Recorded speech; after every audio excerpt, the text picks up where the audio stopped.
पंढरपुरात पोचल्यावर मित्रांनो नमस्कार.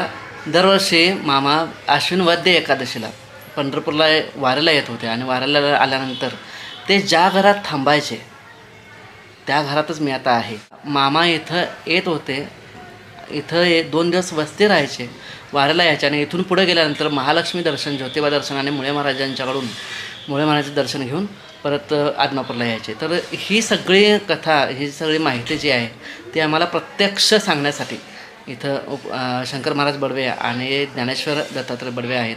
आपण त्यांच्याकडून जाणून घ्या. चांगलं बाळूमामांच्या नावानं चांगलं. नमस्कार.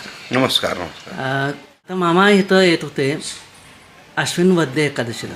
तर आश्विन वद्य एकादशीला येण्याची सुरुवात जी काय झाली इथं, ती सुरुवात कशी झाली ते सांगा. तुम्हाला तुमच्या पूर्वजांनी, तुमच्या वडिलांनी वगैरे सांगितलं असेल की इथं मामा यायची सुरुवात कशी झाली, ती कथा आहे ती सांगा तुमच्यातून ऐकायला मला वाटतं. पंढरपूरला प्रत्येक महिन्याच्या वारीला हां वारकरी नित्यनेमाने शुद्ध वारीला इथं येत असतात एकादशीला.